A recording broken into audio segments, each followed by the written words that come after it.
ইসলামের দৃষ্টিতে বিবাহ করা একদম সহজ আমল, ঠিক কিনা বলেন? ইসলামে বিবাহ করা কি কঠিন কাজ নাকি? একদম সহজ কাজ হচ্ছে বিবাহ করা, কিন্তু জিনা ব্যভিচার করা এটা ইসলামে অনেক মারাত্মক কঠিন হস্তে দমন করা হয়েছে। আল্লাহু আকবার বলেন। কিন্তু আমাদের সমাজ ব্যবস্থা পুরো উল্টা করে দিয়েছে, বিবাহকে কঠিন বানিয়ে দিয়েছে, জিনা ব্যভিচারকে সহজ করে দিয়েছে। যার ধরুন বিবাহের জন্য আইন আছে, 18 বছর আগে মেয়েকে বিবাহ দেওয়া যাবে না, কিন্তু 14 বছরের মেয়ে যে চুটায়া প্রেম করতেছে কোনো অসুবিধা নাই। কথা বলে না কেন? বাস্তবতা সমাজে আছে না নাই? ক্লাস 5-এ পরে প্রেম করে ভেঙে গেছে। গতকালকেও অনলাইনে দেখেছি, ছোট্ট এক বাচ্চা মেয়ে চলে গেছে এক ছেলের সাথে। সাংবাদিক জিজ্ঞেস করে যে এটাকে, ছোট মেয়ে, পিচ্চি মেয়ে, ক্লাস 6-এ পড়ে না 5-এ পড়ে। সে মেয়ে বলছে এটা আমার বয়ফ্রেন্ড। নাউজুবিল্লাহ বলবেন না? দেখলে মনে হয় যে কচু গাছের লোকেরা দৌড়ে দিয়ে গিয়ে একটুক মেয়ে বলে এটা আমার বয়ফ্রেন্ড। কি লজ্জা, কি শরম, কি নির্লজ্জতা এগুলো! যুবক ভাইরা মনে রাখবেন এই কথা, শুধু লজ্জা স্থান দিয়ে জিনা করার নাম জিনা নয়। চোখের জিনা আছে, হাতেরও জিনা আছে, অন্তরেরও জিনা আছে না নাই? আল্লাহর কসম আমি বানিয়ে একটি কথাও বলছি না। আল্লাহ নবী বলেছেন ওয়াল্লা আইনানি জিনাহুমান নাজরু, দুই চোখের জিনা হচ্ছে দুই চোখ দিয়ে কামুক নজরে পর নারীর দিকে তাকানো। ওয়াল উযুনানি জিনাহুমাল ইস্তেমা, দুই কানের জিনা হচ্ছে গভীর মনোযোগ সহকারে একজনের কথাকে শ্রবণ করা। 3 নাম্বার হাতের জিনা হচ্ছে হাত দিয়ে স্পর্শ করা। অন্তরে জিনা হচ্ছে মনে মনে বাজে কল্পনা করা। পায়ের জিনা হচ্ছে পা দিয়ে এগিয়ে যাওয়া। লজ্জাস্থান সেটাকে আমলে বাস্তবায়ন করে। জোরে কর নাউযুবিল্লাহ।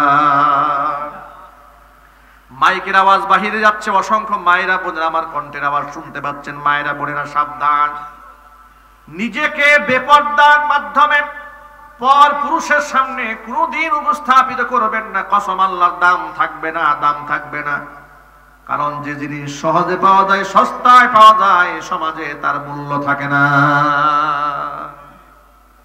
সমাজে ছাগলের দাম বেশি না হরিণের দাম বেশি? যদি বলেন, ছাগল এভেলেবেল পাওয়া যায়, রাস্তাঘাটে যেখানে সেখানে পেশাব করে দেয়, পায়খানা করে দেয়, এই জন্য ওর দাম নাই। লোকেরা ছাগল দিয়ে গালি দিয়ে বলে তুই একটা ছাগল। যাকে গালি দেওয়া হয়েছে ও আরো কয়েক গুণ ক্ষিপ্ত হয়, বলে তুই একটা রাম ছাগল। আরেকজনে বলে তুই একটা পাঠা। ঠিক কিনা বলেন? এর মানে ছাগল এভেলেবেল পাওয়া যায়, ছাগল দিয়ে মানুষ গালি দেয়। হরিণকে সবসময় পাওয়া যায় না, দাম বেড়ে গেছে। হরিণের উপমা দিয়ে মানুষ প্রশংসার উপমা দেয়। তুমি দেখতে দারুণ সুন্দরী, চোখটা টানা টানা হরিণের মতো। সুবহানাল্লাহ বলেন। এক লোক একটা গাড়ি কিনেছে অনেকদিন আগে। আমাকে একদিন বলছে, হুজুর আমি একটা হরিণ কিনেছি। আমাকে বলতেছে, আমি মনে মনে ভাবলাম এই লোক হঠাৎ করে হরিণ কিনবে কেন?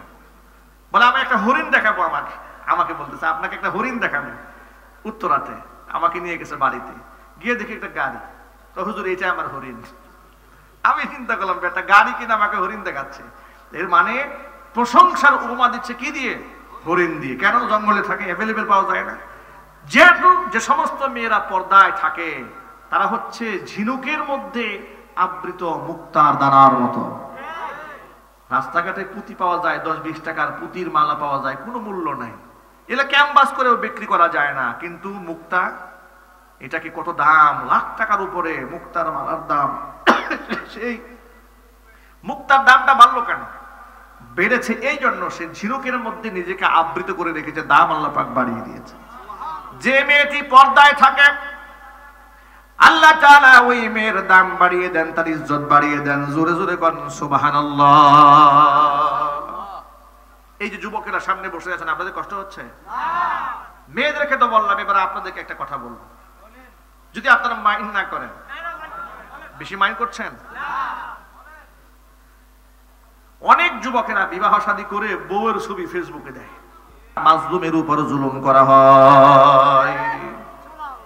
ঠিক কিনা বলেন? যে ব্যক্তি খুন করেছে, খুনের বিচার হওয়ার দরকার আছে না নাই? কেন বিচার হবে শুনেন। কোরআন বলেছে, এটা আমি বলি নাই। আল্লাহ বলেছেন ওয়ালাকুম ফিল কিসাসি হায়াতুন, হত্যার বদলে হত্যার আইন যদি তোমরা বাস্তবায়ন করো তাহলে অনেক মানুষের জীবন এই আইনের কারণে বেঁচে যাবে।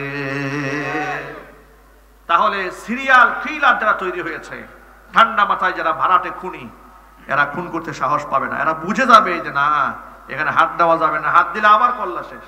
ঠিক কিনা বলেন? কিলারটা কেন তৈরি হয়েছে জানেন? তারা বুঝে ফেলেছে খুন আমি যাই করি না কেন, আমার মামু আছে, খালু আছে, এমপি আছে, মন্ত্রী আছে, এক ফু দিয়ে আমার ফাঁসির দায় উল্টে ফেলবে, কোনো অসুবিধা নাই। এই দেশে ইসলাম কায়েমের জন্য সকলকেই চেষ্টা করতে হবে। আপনি যে দলের রাজনীতিবিদ হন না কেন, আপনি ক্ষমতায় গেলে আপনার মনের মধ্যে একটা মিশন থাকবে, এই দেশে আল্লাহর কোরআন দিয়ে বিচার কার্য পরিচালনা করতে হবে। খুনির উপর দয়া দেখানো যাবে না, সন্ত্রাসীদের উপর দয়া দেখানো যাবে না, তাহলে আবার জুলুম নির্যাতন শুরু হয়ে যাবে। যুবক ভাইরা আমার, কোরআন মাজিদের মধ্যে আল্লাহ সুবহানাহু ওয়া তাআলা আইন করে দিয়েছেন, ওয়া কাতাবানা আলাইহিম ফিহা আন্নান নাফসা বিন নাফসি ওয়াল আইনা বিল আইনি ওয়াল আনফা বিল আনফি ওয়াল উযুনা বিল উযুনি ওয়াস সিন্না বিস সিন্নি ওয়াল জুরুহা কিসাস ফামান তাসাদদাকা বিহি ফাহুয়া কাফফারাতুল লাহ ومن لم يحكم بما أنزل الله فأولئك هم الظالمون। আল্লাহ পাক সূরা মাইদার মধ্যে দ্ব্যর্থহীন ভাষায় ঘোষণা করে দিলেন, ওয়া কাতাবানা আলাইহিম, মানুষের জন্য আমি লিখিতভাবে আইন করে দিয়েছি, এটা ফরজ করে দিয়েছি কিতাবের মধ্যে। আইনটা কি? আমার আইন, আন্নান নাফসা বিন নাফসি, জানের বদলা জান, ওয়াল আইনা বিল আইনি, চোখের বদলা চোখ, ওয়াল আনফা বিল আনফি, নাকের বদলায় নাক, ওয়াল উযুনা বিল উযুনি, কানের বদলায় কান, ওয়াস সিন্না বিস সিন্নি, দাঁতের বদলা দাঁত, ওয়াল জুরুহা কিসাস, আঘাতের বদলা আঘাত। আইন করলেন কে? আল্লাহ। আরো জোরে বলুন না কে? আল্লাহ। অথচ আল্লাহর আইন বাদ দিয়ে যদি মানুষের আইন মানেন, আল্লাহর কসম করে বলি, মানুষ আবেগে ভুল সিদ্ধান্ত দেয়, মানুষের বিবেক কাজ করে না, উল্টা পাল্টা রায় দেয়, মিথ্যা রায় দিয়া বিনা অপরাধে নিরপরাধ মানুষগুলোকে ফাঁসির কাস্টে ঝুলিয়ে দেয়। ওই যে ছোট্ট রফিকুল ইসলাম মাদানিকে চেনেন না? মানুষটা ছোট কিন্তু কলিজাটা অনেক বড়, ঠিক না ভাই? মানুষ ছোট, কলিজা পা থেকে মাথা পর্যন্ত পুরোটাই কলিজা। কথা বলেন ঠিক না বলেন? ওই যে একজন বলে ময়মনসিংহে পোলাপান, মনে হয় ওনার বাড়ি ময়মনসিংহে আপনার? মাশাআল্লাহ, দেখছেন? এখন সাহসী ছেলেকে নিয়ে দেশের লোকেরা গর্ব করে, আল্লাহু আকবার বলেন। এখন উনি বলল, দেখেন, তাকে জেলখানায় নেওয়ার 11 মাস পরে, কত মাস পরে? 11 মাস পরে বিচারক তাকে জিজ্ঞেস করে, আচ্ছা হুজুর, আপনি কি কোনো ভুল করেছেন কিনা কোন? কয় মাস পরে? বেচারার 11 মাস জেল খাটা শেষ। সে আফসোস করে বলে, আমাকে 11 মাস পরে বিচারক জিজ্ঞেস করে যে আমি কি কোনো ভুল করছি কিনা। এখন আপনারা একটু বলেন, 11 মাস শেষ হয়েছে, এতদিন পরে বিচারকের মাথায় গেছে, জিজ্ঞেস করা দরকার হুজুরের ভুলটা কি। তাহলে যে 11টা মাস যে পাস হয়ে গেল, তার জীবন থেকে হারিয়ে গেল, নিদারুণ কষ্ট করলো সে, তার পরিবার, তার মা, তার আত্মীয় স্বজন, তার মুহিব্বিন যে কষ্ট করলো, এর দায়ভারটা কে নেবে? কে নেবে এই দায়ভার? এই জন্য বলি, গণবিপ্লবের মাধ্যমে রাষ্ট্র যেমন সংস্কারের জন্য দাবি উঠেছে, শুধু রাষ্ট্রের বিভিন্ন সেক্টর যেমন সংস্কার দাবি উঠেছে, এই দেশের আইন কানুনও সংস্কার করা দরকার। আইনের মধ্যে অনেক ফাঁক ফোকর আছে, আছে না নাই? 17 বছর জেল খাটার পরে শুনতে পাইলাম, পত্রিকাতে পেলাম, এই লোকটা নিরপরাধ, 17 বছর খামোকা জেল কেটেছে। নাউজুবিল্লাহ বলবেন না? সব পরিবর্তন হতে হবে আল্লাহ পাকের কোরআন দিয়ে, জোরে বলতে হবে ঠিক কি না? যুবক ভাইরা আমার, আল্লাহর কোরআনের আয়াতগুলোকে বিশ্বাস করেন, আল্লাহর নবীর হাদিসগুলোকে বিশ্বাস করেন, আল্লাহ নবী সাল্লাল্লাহু আলাইহি সাল্লামের বাণী যদি কেউ মান্য করে, রাসূলের হাদিস যদি কেউ মানে, কোরআনে কারীমের আয়াত যদি কেউ বিশ্বাস করে আর মান্য করে, ওই ব্যক্তি কোনোদিন পদস্খলিত হবে না, ভুল পথে পরিচালিত হবে না।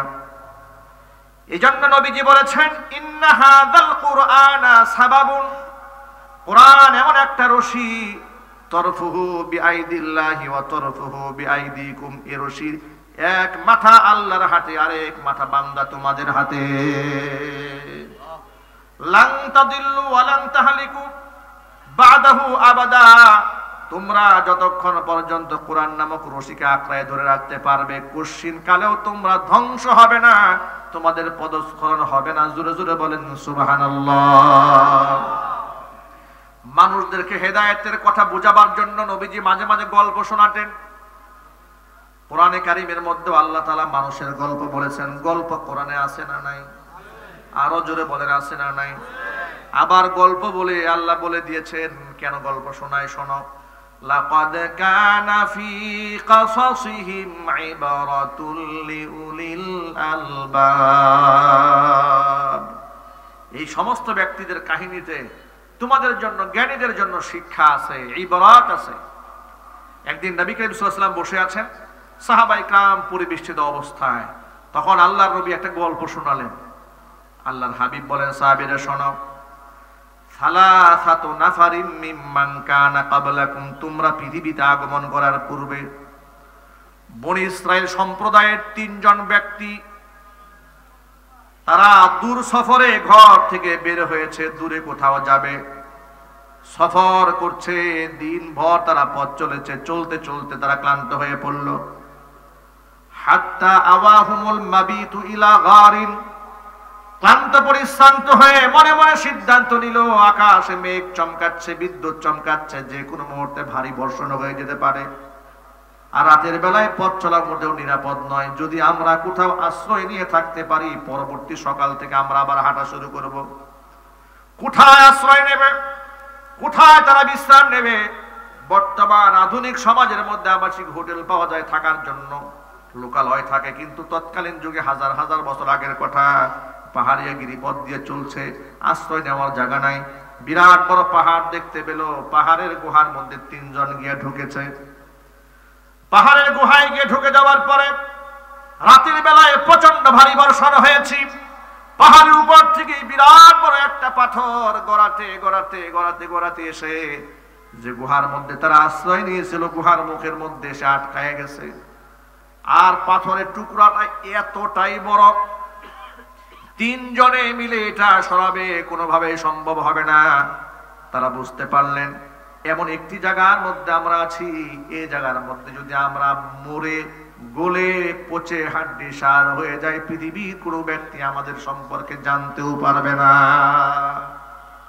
কিন্তু বিশ্বাস ছিল তাদের আল্লাহর উপরে।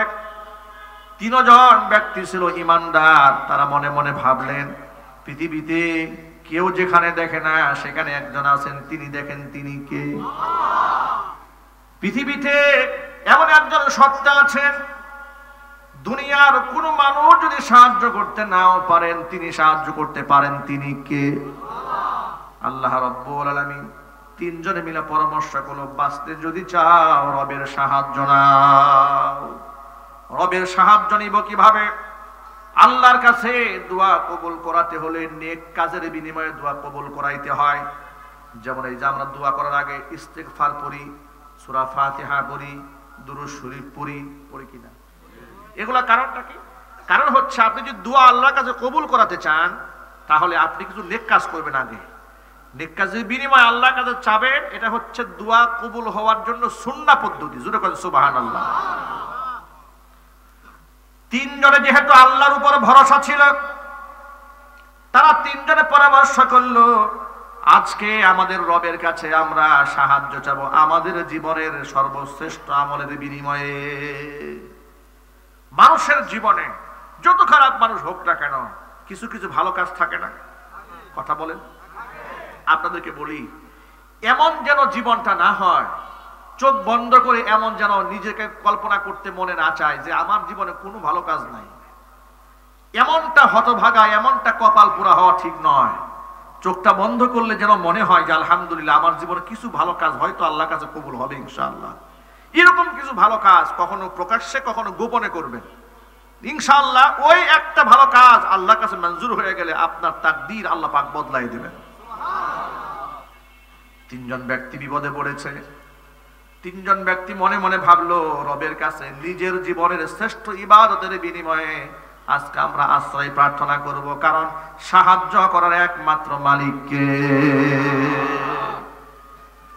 প্রথম ব্যক্তি আল্লাহর কাছে হাত তুলে বলছেন, রব্বুল আলামিন, আমার একজন সুন্দরী চাচাতো বোন ছিল, আমি তার প্রেমে আসক্ত ছিলাম বড় মারাত্মক ভাবে।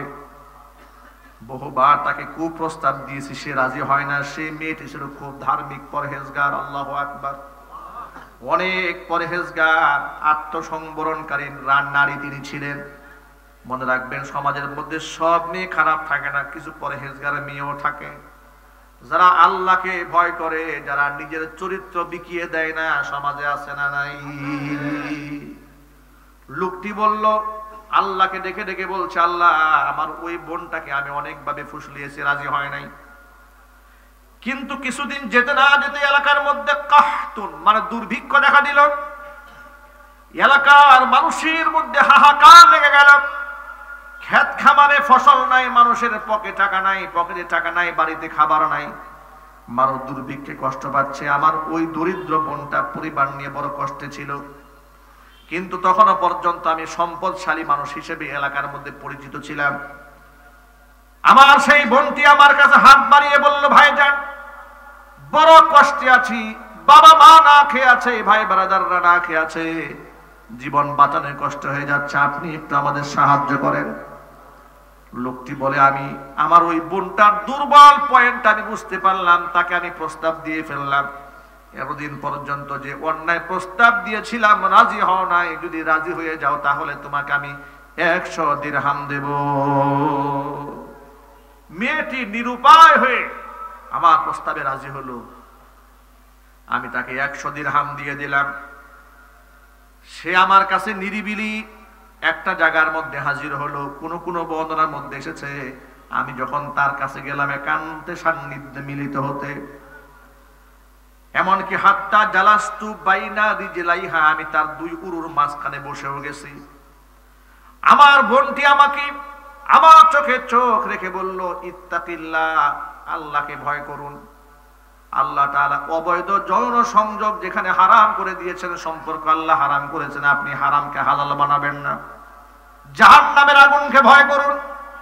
রব্বুল আলামিন আমার সেই বোনটি আমাকে যখনই বলেছে জাহান্নামের আগুনকে ভয় করো, আল্লাহকে ভয় করো, বলতে দেরি হয়েছে, লাফ দিয়ে তার শরীর উপর থেকে আমি দাঁড়িয়ে গেলাম, তার সংস্রব আমি ত্যাগ করলাম। রব্বুল আলামিন, আমি যদি সেখানে আমার চরিতার্থকে আমি ধ্বংস করতে চাইতাম সেটা আমি পারতাম, কিন্তু একমাত্র তোমার ভয়, জাহান্নামের আগুনের ভয় আমি সেখান থেকে বের হয়ে এলাম। পৃথিবীর কেউ সে ঘটনা জানতো না। আল্লাহ তুমি তো আমার মনের খবর জানো, যদি আমি ওই দিন এই কাজটা একমাত্র তোমার খুশির জন্য করে থাকি, মেহেরবানি করে আজকের বিপদ থেকে আমাদেরকে উদ্ধার করো। নবীজি বললেন, দোয়া করতে দেরি হয়েছে, আল্লাহর কাছে দোয়া কবুল হতে দেরি হলো না।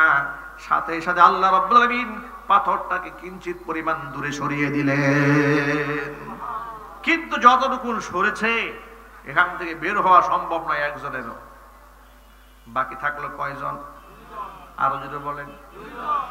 দ্বিতীয় ব্যক্তি এবার আল্লাহর কাছে হাত তুলেছে, রব্বুল আলামিন, আমার বৃদ্ধ বাবা ঘরের মধ্যে আছে, আমার সব সময়ের আমল হলো বাবা মার উপরে পৃথিবীর কাউকে আমি প্রাধান্য দেই না।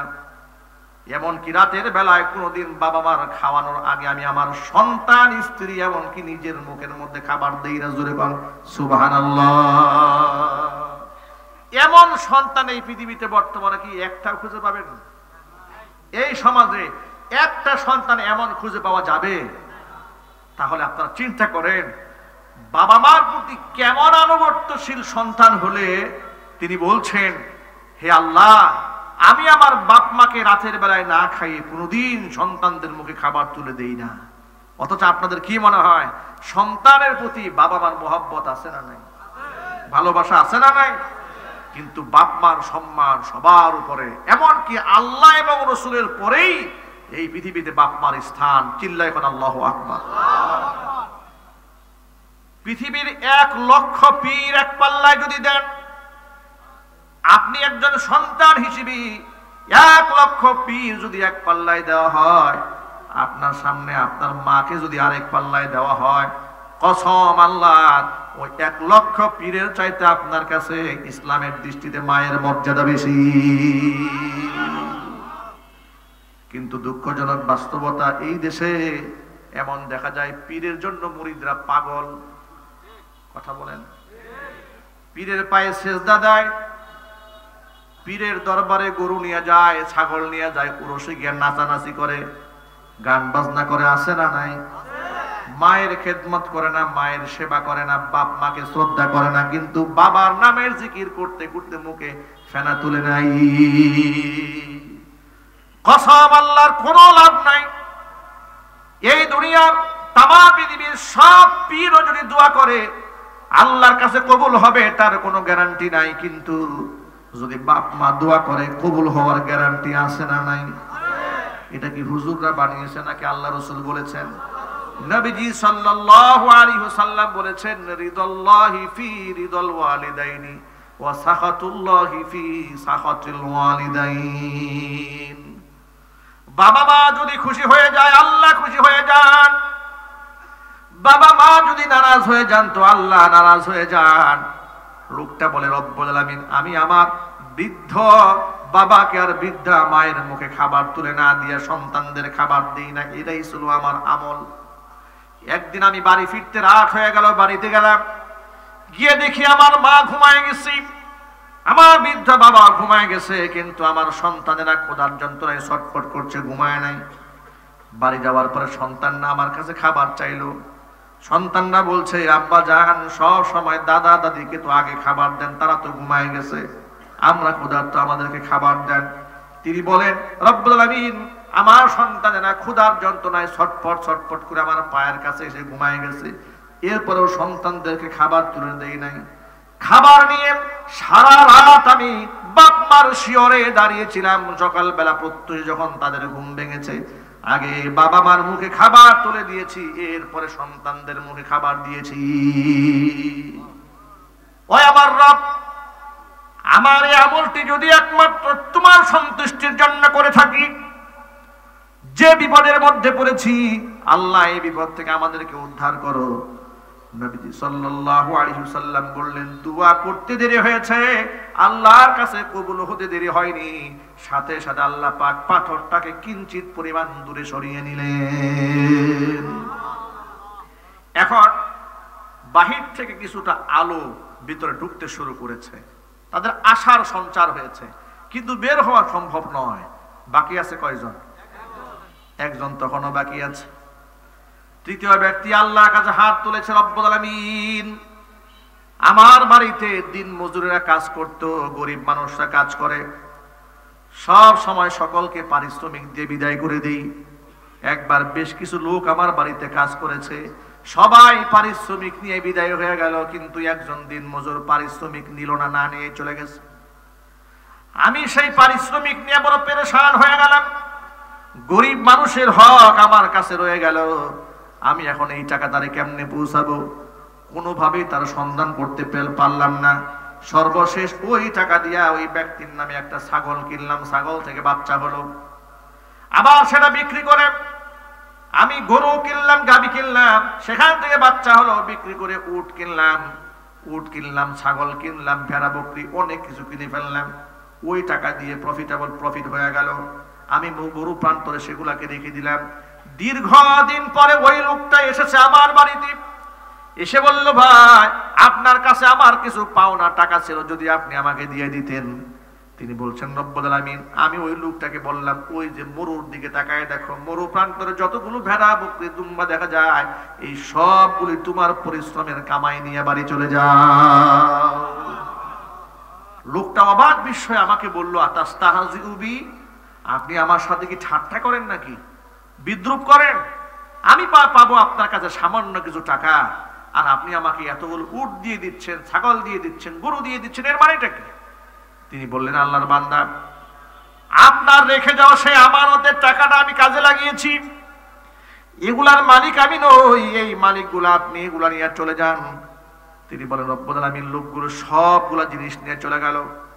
ও আল্লাহ, এই কাজটি যদি একমাত্র তোমার খুশির জন্য আমি করে থাকি, মেহেরবানি করে আজকের বিপদ থেকে আমাদের বাঁচিয়ে দাও। জোরে কোন সুবহানাল্লাহ। দোয়া করতে দেরি হলো, নবীজি সাল্লাল্লাহু আলাইহি ওয়াসাল্লাম বলেছেন, দোয়া করতে দেরি হয়েছে, কবুল হতে দেরি হয় নাই। চিল্লায় কোন আল্লাহু আকবার। আল্লাহ তাআলা সাথে সাথে পাথরটাকে পরিপূর্ণ সরাইয়া তাদের জন্য গর্তের মুখটা উন্মুক্ত করে দিলেন। অনেকগুলো শিক্ষা এখানে আছে। এক নাম্বার শিক্ষা হচ্ছে, আখলিসুদ দীনাকা ইয়াকফিকাল আমালুল কালিল। আমল অল্প হোক না কেন, যদি আপনি একমাত্র আল্লাহর খুশির জন্য কোনো কাজ করেন, পরকালে নাজাতের জন্য যথেষ্ট হয়ে যাবে, আমল অল্প হলেও।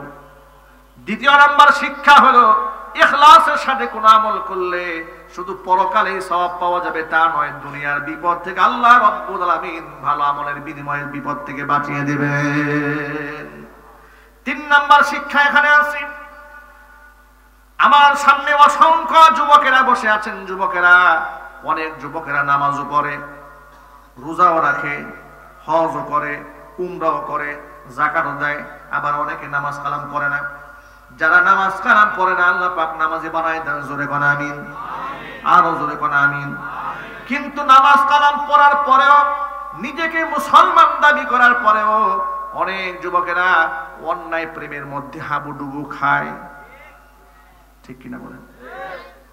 গার্মেন্টসের আমার বোনেরা থাকে, কিংবা স্কুল, কলেজ, ইউনিভার্সিটি, বিশ্ববিদ্যালয়ে আমাদের বোনেরা আছে, তাদের সাথে অন্যায় সম্পর্ক রাখে। জোরে জোরে কোন নাউজুবিল্লাহ। মনে রাখবেন যুবক ভাইয়ের আমার, অন্যায় সম্পর্ক রাখবেন না, প্রয়োজনে বিবাহ করবেন আল্লাহর হুকুম অনুযায়ী।